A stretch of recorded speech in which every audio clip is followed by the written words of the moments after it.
y dudas existenciales. Los hombres y las mujeres que lo pensaron antes y mejor.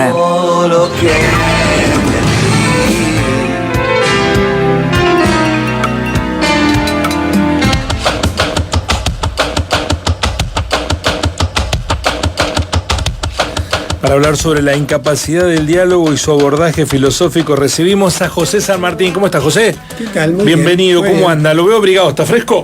Para mí sí, ¿Sí? pero no sé si es la edad o el clima o el termostato que falla, así que no lo Puede tomes ser como un todas las dato. cosas juntas. Sí, y más la primera que las otras. Bueno, no está escrito que con la edad se sienta más frío, ¿o sí está escrito eso? Bueno, no sé si está escrito, pero la experiencia pero se revela que siente. hay que cuidarse precautoriamente Eso sí, por las eso dudas. sí. Yo lo hago precautoriamente, no porque lo sufra, no crea que me pega tan mal. Ayer hablábamos con Vanessa Lerner en el Pase en la mañana de algo muy interesante que dijo Ricardo Foster, el filósofo, sobre el goce de la ignorancia que hace dificultosa cualquier posibilidad de diálogo hoy en la sociedad, ¿no? Uh-huh. Porque vos podés dar un argumento fundado, con elementos, con datos, con estadística, y viene otro y dice, pues yo pienso distinto, y para mí no es así. Y se terminó la historia, ¿no? Tal cual. Es lo mismo que le pasa a lo mejor a gente que estudió una materia y te dice, no, las vacunas no sirven. No, bueno, pero está la ciencia a lo largo de los años. A mí no importa la ciencia. Yo pienso eso.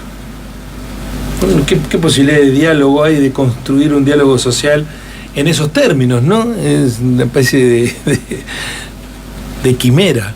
O incluso lo que resulta por ahí más comprometido es el tipo de relaciones que requieren que haya un diálogo permanente y con buena calidad comunicativa. Uh-huh. Me refiero concretamente al plexo de las relaciones que se dan en la esfera de la intimidad, como por ejemplo en la vida de la familia. Pongamos por caso, si se trata de una discusión en la esfera pública, incluso cuando se debatan temas importantes, el tipo de interacción que nosotros tenemos en ese nivel de distancia y superficialidad no hace que sea tan grave la incapacidad de la comunicación o la dificultad para la comunicación. Pero en el plexo de las relaciones íntimas, la pérdida de la capacidad comunicativa, la dificultad de lograr un entendimiento comunicativo real, tiene consecuencias dramáticas. Y los filósofos, algunos filósofos contemporáneos han señalado esto y lo han relacionado con algunos de nuestros hábitos que nos hacen prestar un poco de atención, incluso encender algunas alertas. Por ejemplo, Gadamer, un filósofo alemán en los años 70, y esto es importante contextualizarlo, si uno piensa el tipo de teléfono que había en los años 70, él dice que una de las pruebas de nuestra incapacidad del diálogo es el uso abusivo del teléfono. Uno entiende que el teléfono surgió para un tipo específico de comunicación, que sería el tipo de comunicación comercial, más bien impersonal, pero no es particularmente idóneo, esta es la opinión que él tiene, para tener una conversación íntima en la que uno requiere de un montón de otros insumos para lograr una comunicación fluida. Entonces, el hecho de que nosotros tomemos como un buen sustituto de la comunicación íntima aquella que se realiza, por ejemplo, a través del teléfono, es una prueba de que tenemos una cierta incapacidad para lograr la profundidad en el nivel comunicativo que es propiamente humano. Claro, hoy los raros somos los que no estamos con el teléfono.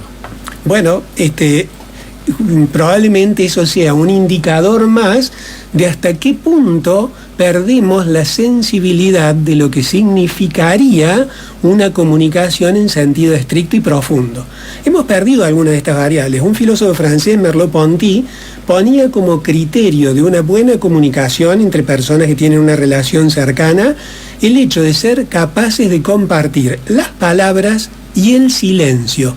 Es decir, poder estar juntos sin hablar y sin sentir molestia, eso ya es un indicador de que la relación está bien. De hecho, algunos estudios comunicativos sostienen que el silencio socialmente se interpreta como un gesto de agresión. Es por eso, por ejemplo, que si uno sube al ascensor y hay otra persona, el silencio resulta molesto. Es perturbador. Claro, y entonces uno inicia el tipo de diálogo pseudo comunicativo, qué tal lindo, qué tal, cosas por el estilo, cosa de evitar el silencio, no de entablar un vínculo comunicativo. Entonces, que no seamos capaces de estar simplemente con el otro, pone una sombra sobre nuestra capacidad de comunicar. En este medio, en la radio, particularmente se ha hecho eso, ¿no?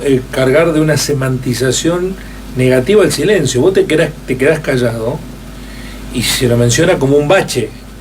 Claro. Un bache.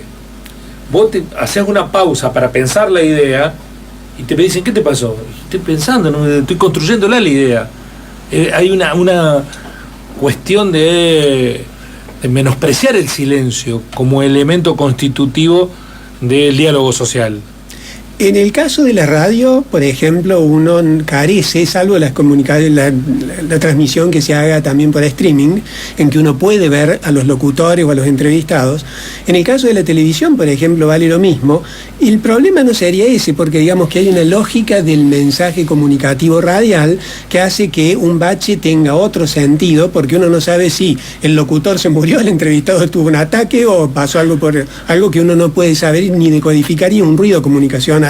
Pero en el caso de la comunicación íntima que uno tiene con otro, están los insumos sensoriales que a uno le permiten decir que estamos tomando una pausa. Entonces, no poder tolerar esa pausa es otro problema. ¿Y a qué atribuye la dificultad de establecer hoy el diálogo? Bueno, tanto Gadamer como Ricoeur, desde el punto de vista filosófico, nos desvían la atención y nos remiten a la falta de haber hecho suficiente psicoterapia. Porque los dos remiten a la recuperación de la capacidad del diálogo, dice Gadamer, va a requerir una intervención psicoterapéutica. Y Ricoeur, por otro lado, dice que el final de una terapia exitosa, psicoterapia, restituye en los sujetos dos capacidades que normalmente no están presentes, o si están presentes no están suficientemente activadas, que son la capacidad de hablar y la capacidad de amar.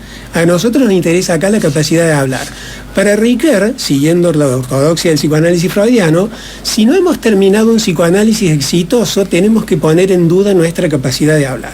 Y lo voy a ilustrar con dos postillas inmediatas.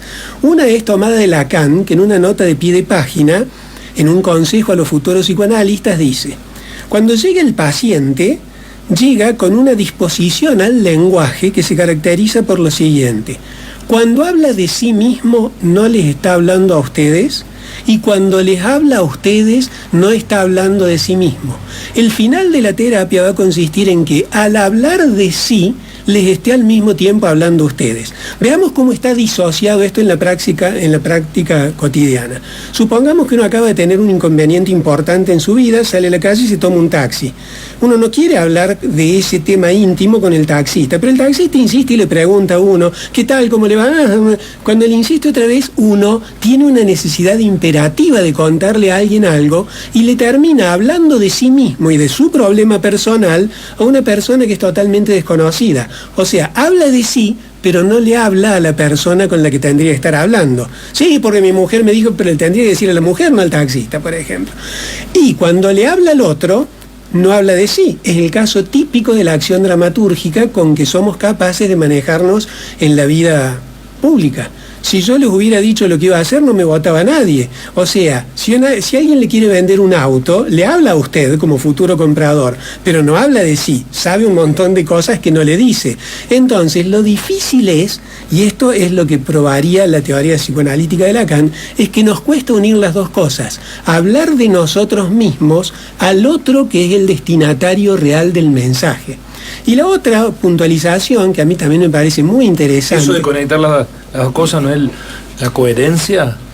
Claro, sería cumplir con las normas pragmáticas de la comunicación. La primera es la de la veracidad, o sea, poder hablar de sí mismo. Cuando lo desarrolla Lacan, lo desarrolla en el sentido de que más que hablar, pareciera que somos hablados. Por ejemplo, nosotros nos manejamos con estereotipos. Por ejemplo, yo voy a la cancha de Boca y tengo que comportarme como un hincha de Boca, con todos los estereotipos que son propios del hincha de Boca. Es decir, no voy a ser auténtico, como fue el padre de Bianchi, que dice que fue a la cancha a verlo jugar al hijo, fue a la cancha de River, porque jugaba Vélez contra River, y Bianchi hizo un gol que rompió el récord del arquero de River en ese momento. El padre de Bianchi, que estaba en la tribuna, gritó el gol, fue auténtico, fue sincero, habló de sí, gritó desde sí y salió corriendo inmediatamente porque le estaba gritando el gol al hinchada de River. Entonces, hay situaciones sociales en las que uno no puede hablar de sí, es lo normal de la vida cotidiana. El tema es que perdemos la competencia comunicativa que implicaría estar en verdadera comunicación, sentir que estamos hablando con el otro desde la sinceridad y que nos está hablando a nosotros, no a una persona, perdón. Ahí le van a traer agua, José. Perdón, está bien, gracias. Sí, es parte de este problema, parece que lo transitamos hoy, porque mucha gente parece estar atada más a la vocación por sostener una ideología determinada que por entender la situación que ocurre en la realidad. Entonces, no está hablando tanto de sí, sino de lo que le impone el momento defender. Lo que es políticamente correcto o socialmente correcto. Como el tipo ese que salió de un velorio y le preguntaron, ¿qué tal? Lindo. O sea, él habló de la espontaneidad, pero no corresponde a alguien que sale de un velorio a decir que estuvo bueno. Entonces, por ahí es una disrupción de las pautas sociales. Y el otro punto es una observación muy interesante de Freud, cuando él se refiere a cómo el psicoanalista interpreta lo que cuenta el paciente, cómo interpreta, hace una construcción. ¿Cómo sabe el terapeuta que su construcción, su hipótesis de lo que pasa por la cabeza del paciente es correcta o no? Hay dos cosas que no sirven, ni el no del paciente ni el sí del paciente. El no del paciente porque indica que a esa interpretación que hace el psicoanalista la rechaza y sigue en el proceso de negación. O sea, está negado a escuchar ese mensaje. No quiere decir que el mensaje que le transmite el terapeuta sea correcto o incorrecto. Quiere decir que sigue negado. Si en cambio contesta que sí rápidamente y acepta la propuesta del terapeuta, tampoco confirma que la hipótesis sea correcta porque es otro mecanismo, que es el mecanismo de evasión. Está bien, te doy la razón para que no sigamos tratando el tema. O sea, en todas esas situaciones en que es dificultoso transmitir un mensaje, decir algo que al otro le puede resultar difícil de aceptar, la respuesta previsible es un no o un sí, pero eso cierra la comunicación, no la abre. ¿Qué opción nos queda entonces para poder juzgar que hay un diálogo verdadero y que la comunicación está siendo operativa? Que a la construcción se le aporte algo novedoso.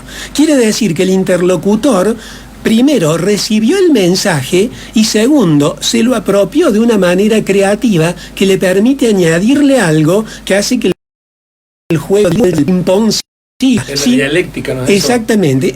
Quiero decir, nosotros habitualmente queremos un sí o un no. El no ya lo tengo, voy por el sí ya lo tengo, ahora quiero evitar el no, lo que sea. Con un no o un sí estamos, con esa lógica binaria del sí o el no estamos contentos. Eso sería otro indicador de nuestra dificultad para entablar comunicaciones que sean creativas, porque lo que se supone, como decía Merleau-Ponty, si dos personas levantan juntos una pared, en el espacio que yo le dejo, cuando pongo mi ladrillo, le dejo el espacio para que el otro ponga su ladrillo. Entonces, un proceso comunicativo, un diálogo verdadero consiste no en que el otro me dé la razón o no me dé la razón y con mejores argumentos me destruya, sino que juntos construyamos una verdad común. Es decir, que yo pongo un ladrillo y el otro pone al lado otro ladrillo y vamos construyendo conjuntamente el espacio intersubjetivo que nos incluye. Ese ladrillo tiene que sustentarse, supongo yo, en razones fundadas. El ladrillo tiene que existir, yo ya lo puse el ladrillo y no puso nada, ¿no? Pues si no es un espacio vacío que hace que la pared nazca defectuosa. Los que hablamos mucho de más, como yo, pecamos de esta premisa que dice Merleau-Ponty, que es dejarle el espacio al otro para que el otro pueda poner su ladrillo, que en las conversaciones se traduciría en déjame hablar. A mí me pasa muy frecuentemente cuando estoy en una conversación seria que mi interlocutor me dice, déjame hablar, tus periodos son muy largos. O sea, yo pongo 3 o 4 ladrillos y no dejo que el otro ponga el ladrillo. Entonces, creo que lo que me pasa a mí probablemente le pueda pasar a otros, es común, que no dejamos el espacio para que el otro también pueda hablar. Bueno, eso hace que la sociedad viva en una tendencia hacia la mala comunicación, no digo la incomunicación, porque paradójicamente una sociedad que está inundada de datos comunicativos, más que nunca, ¿no?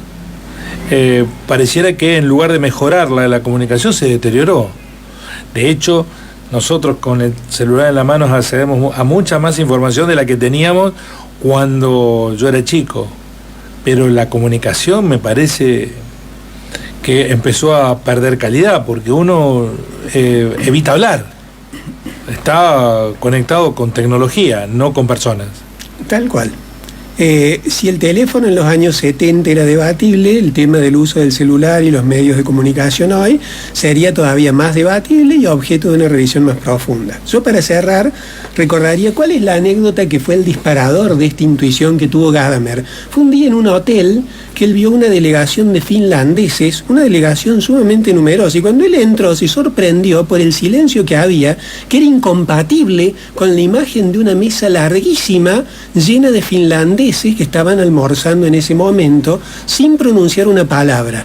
Entonces eso le disparó la pregunta de si realmente esos finlandeses estaban comunicando mejor o peor. Él interpreta que estaba faltando un poco de diálogo, pero yo me quedo con la pregunta de si por ahí no nos haría falta un poquitito de mayores pausas, de mayores silencio. Y en todo caso, no creo que a los finlandeses les esté yendo tan mal con este patrón cultural de hablar un poquitito menos y tal vez decir lo más importante. No lo sé. Lo planteo como una pregunta, como hacemos habitualmente en este espacio. Hago la pausa y el silencio, José. No podría haber contestado mejor. Hasta la próxima semana, un lujo como siempre. José San Martín en la mañana, Así son las cosas, en Así son las ideas y las reflexiones.